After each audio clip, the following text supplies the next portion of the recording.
Hello everyone! Ako nga pala si Jan. And for today's video, tara, isasama ko kayo kung saan kayo makakapag-relax, makakapag-muni-muni, at makakapag-isip. So itong lugar na to ay talaga naman sulit na sulit puntahan dahil dito pwede kayong maligo, sariwa yung hangin, at napaka-affordable. Natiyak naman na mag-e-enjoy kayo. At kung galing pa kayong Manila, huwag kayong mag-alala dahil dito guys, 2 hours lang yung biyahe, nandito ka na agad. Probinsya vibes. And I'm sure pala guys, kapag nakapunta pala kayo rito sa SJ2 Camp Daraitan, talaga naman babalik at babalikan nyo to. So guys, andito tayo ngayon sa tropical house ng SJ2 Camp. So ganito yung makikita nyong view rito kapag dito kayo nag-stay for overnight. Malakasan talaga rito guys.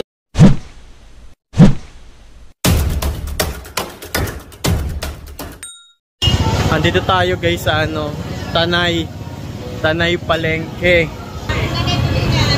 Hanap tayo ng seafood. Ayun na, may mga pusit si ate oh.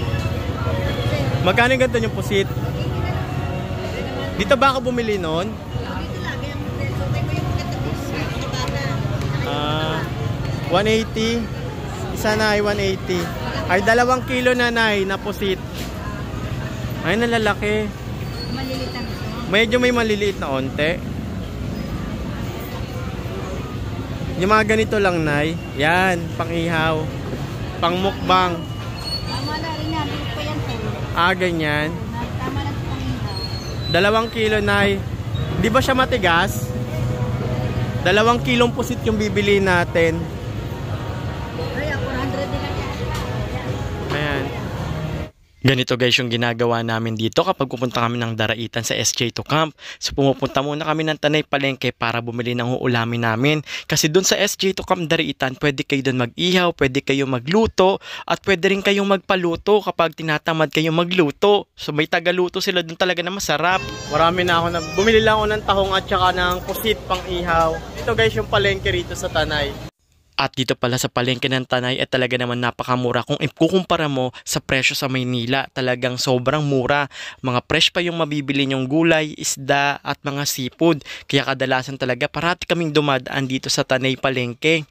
Dito naman tayo guys sa gulayan dito sa May Tanay. So mura lang yung mga gulay dito guys, tsaka mga fresh. At ito naman talagang Tanay talaga namang isa na rin sa makikilalang lungsod sa darating na panahon. Pero sa ngayon, marami rin talagang mga farm dito. Marami nga rin mga celebrities na kumukuha ng mga lupa dito sa Tanay at ginagawa nilang farm. Yung gulay nila rito, kasi bagsakan to dito na mga sa Tanay maraming farm dito. So isa sa mga bagsakan na mga angkat, mga kalakal, dito binabagsak, mga prutas. Meron dito marami. Ito guys, dito ako parati bumibili ng prutas. Hinog na yan, te? Hilaw pa. Mga hilaw yung avocado nila rito 100. Magkano ganda nyo, te? Ilang piraso na yon? 3. Malalaki kasi siya. 100 lang. Te, anong kulay yan? Pula o pink? Ay, pink o puti? Red. Sige, ito na lang, te. 100 lang. Ayun, malambot na siya. Pinapapako kasi yan. 110. May 10 ako, te. Yung mga kalabasa. Kuya, magkano kalabasa mo? Yung ganito? 60 lang isang buo. Ay, 1 kilo, 60 pesos. Kala ko isang buo na. Ito pala si Ate Ane. Ano binibili mo, te? Ito. Yung Mickey. Sinasabawan yan. Magkano yung ganyan niya? 25. Pwede na, 25. So guys, andito na tayo ngayon sa sasakyan. Hinihintay ko lang yung kasama natin, si Ate Ana. So, dediretso kasi tayo ng Tanay sa may Daraitan, SJ2 Camp Daraitan, para nga mag-overnight ngayong araw. Ngayon ay Tuesday kasi day off natin. Sa trabaho kasi guys, meron tayong day off. Kahit pa paano, paminsan-minsan, kailangan din natin mag-relax, mag-chill. So, wala akong sinamang aso ngayon. Si Rabia iniwan ko doon. Pero, yung mga alaga nating aso, talagang napakain ko na kaganina pa. At kagabi, nalinis ko na rin yung kulungan nila. And then, ang uwi ko na nito, bukas ng umaga ng alas 10. So pag ganyan, once a day pwede nyo iwan yung alaga yung aso, basta make sure na napakain nyo para hindi sila malipuasan ng gutom. At napaka-importante na mag-iiwan kayo parati ng tubig sa kanila para hindi sila ma-dehydrate. So mamaya guys, papakita ko sa inyo yung pinakamura, pinaka-affordable, sobrang relaxing, sobrang ganda. Talagang kung gusto nyo maghanap ng affordable overnight stay dito sa Daraitan, so ipapakita ko sa inyo yung view at kung gaano kaganda doon guys. Ipapakita ko sa inyo kung saan kayo makakapag-relax na malapit lang sa Metro Manila. 2 hours lang yung biyahe from Manila to SJ to Camp Daraitan, and then ipapakita ko sa inyo yung buong view at pati yung ilog na pwede nyong paliguan sa SJ to Camp Daraitan. At after nga naming mamili sa Tanay Palengke, dumiretso na agad kami sa may Daraitan. So kung nakikita nyo, ngayong July meron pang tulay dito. Kinakabit pala tong tulay na to kapag every summer. Pero pagdating ng July, tinatanggal na to kasi ito yung time na tag-ulan na yung season. Kaya kailangan tanggalin na tong tulay. At nangyayari guys, yung mga pupunta rito sa SJ to Camp Daraitan, talagang magbabalsa. So mas exciting yon. At huwag kayong mag-alala kasi kung meron kayong dalang motor or tricycle, pwede naman ikarga sa may balsa yan. Pero yung mga 4 wheels nyo, kailangan talaga natin i-parking sa taas. After natin tumuwid ng tulay, malapit na rin talaga tayo. Onting forward na lang at makikita nyo na tong signage na SJ to Camp Daraitan. At mas maganda guys kung meron kayong booking para pagdating nyo, nakaayos na agad yung tutuluyan ninyo. At huwag kayong mag-alala, pwede rin naman kayong mag-walk-in. Meron din naman kasi doon mga caretaker na talaga namang mag-a-assist sa inyo.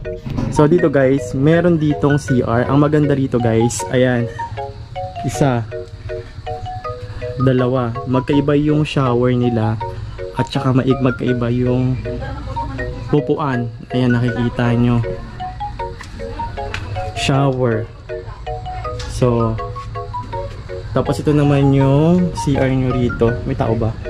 Ayan, so secure kayo pag nag-CR kayo. Dalawang CR, tapos 3 shower dito.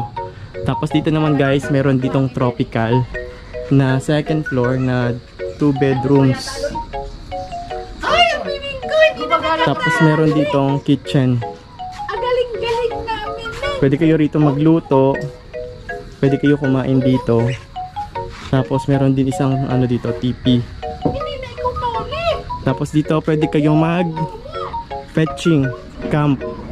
Kung gusto niyo maglagay ng camp, dito pwede, malawak. Tapos meron pa rin ditong ano, room. Ayan. Tapos dito pwede kayong kumain dito. May ano rin dito, dine in. So dito guys, ito yung likod pa lang to ha. So dito meron na agad na CR. At saka sa ilalim naman may kitchen din doon, no. Pwede kayong magluto. At pagdating naman dito sa harapan, dito pwede kayong mag-park. May parking dito. Kung may sasakyan kayo, ito parking area.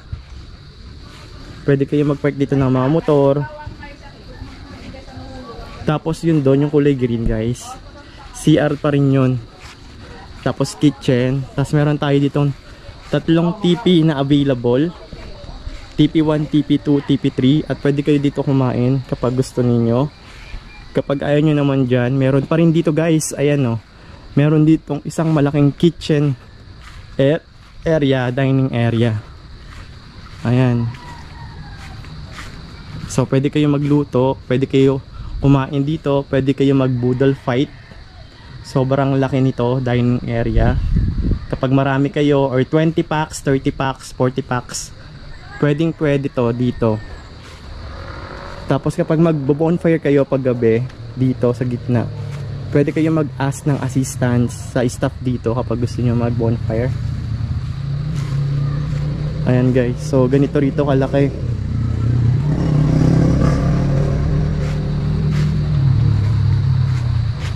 At dito naman meron ding ditong siso, may swing. Ayan, pwede rin kayong kumain dito kapag gusto nyo. Pwede rin kayo dito mag tent, mag set up ng tent kapag gusto niyo. Ang maganda rito guys, ayan, kapag umulan, Hindi kayo mababasa. Sobrang lawak nito. Dito guys, sobrang affordable lang dito sa SJ2 Camp ha. Kapag gusto nyo mag-relax, pwede rito. Pwede rin kayo rito mag-celebrate ng birthday, ng anniversary, or any occasion. Kahit 50 packs kayo, or 60 packs, kasyang-kasya kayo rito. So sobrang laki nito. At maraming CR. At meron din dito ngayon na CCTV na sinet up. So kahit papaano, safe na safe talaga kayo rito. Meron din mga CCTV dito naka-ano. Ayan o, CCTV yan. Tapos meron ding CCTV doon. So naglagay na rin ng CCTV para naman secure kayo. Pagdating naman dito guys, sobrang ganda kasi rito guys. Kasi hindi na kayo maglalakad ng sobrang layo para lang makaligo sa ilog.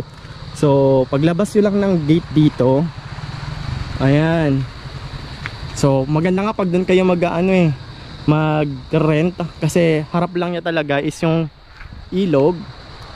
Ayan, tapos ito na yung kanyang view. So sobrang relaxing, sobrang refreshing. Ang sarap ng hangin dito, malamig. Tapos maririnig nyo lang yung ilog, kaluskos ng mga ibon, yung agos ng ilog, mga huni ng ibon. Sa gabi naman maririnig nyo kuliglig. Mga alas 8 pa lang talagang ang sarap mag Netflix dito or manood ng movie kasi tahimik. So sobrang ganda ng dito, view. Kaya guys, kung kayo guys naghahanap kayo ng lugar habang hindi pa tag-ulan or summer pa, ayan, so pwede kayo rito sa SJ2 Camp. So mag-follow lang kayo sa kanilang Facebook page, mag-inquire lang kayo sa kanilang Facebook page na SJ2 Campsite Daraitan.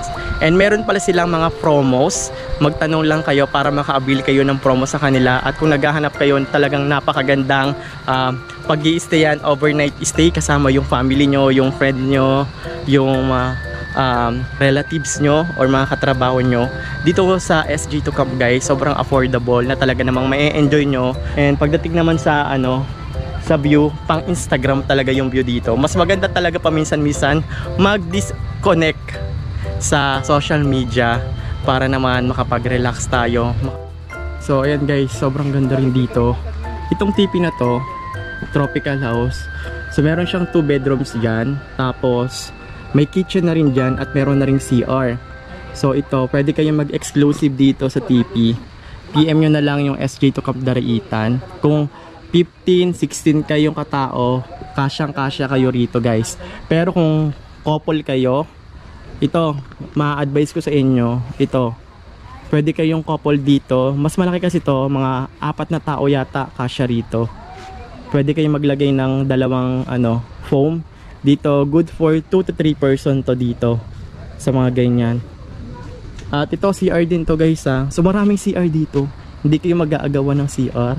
Magkaiba rin yung sa boys, sa girls, yung CR at saka yung shower. At ang maganda rito, pang malakasan na salamin meron dito. Ayan guys, meron din ditong dito, CR din dito guys. Ayan, boys dito. At dito naman sa kabilang side para sa female. Ayan. So ganito yung itsura dito guys.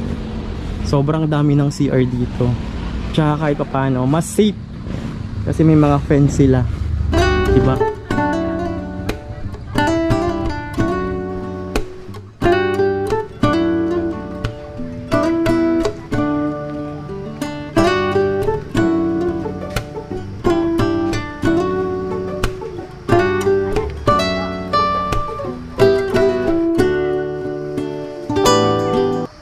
Guys, andito tayo ngayon sa tropical house ng SJ2 Camp. So ganito yung makikita nyong view rito kapag dito kayo nag-stay for overnight stay. So ayan, so makikita nyo talaga tong malaking bundok na to guys. Talagang napakaganda. Kunyari, pag gabi nandito kayo, tapos yan, mag-chill lang kayo, magmamasid-masid lang kayo sa mga naliligo. Tapos sa paghapon, iinom kayo ng hot chocolate or kaya ng coffee. Ayan, pang malakasan talaga rito guys. Sobrang ganda. Oh, ganyan ka lang dito. Oh. Kunyari nagmumuni-muni, ganyan. Sobrang kitang-kita mo talaga rito yung view sa baba, guys. Promise. At saka nga pala guys, if ever meron kayong question about prices, pwede po kayo mag-direct PM sa kanilang Facebook page na SJ to Camp Daraitan, Tanay Rizal. At sa mga kapur parents po natin dyan, ay ito pong campsite ay pet friendly po. So kung gusto nyo pong dalhin yung mga alaga nyong aso, pwedeng pwede po. Basta lalagyan nyo lang pong tatandaan na be responsible pet owner po. So masasabi ko itong campsite na to ay talaga namang sulit at napaka-affordable at malapit lang talaga sa Metro Manila. At hanggang dito na lang guys, maraming salamat sa panonood. So don't forget to please like, share, and subscribe dito sa aking YouTube channel. At please hit the notification bell icon on para ma-notify kayo sa mga susunod nating panibagong video. Bye-bye! Salamat!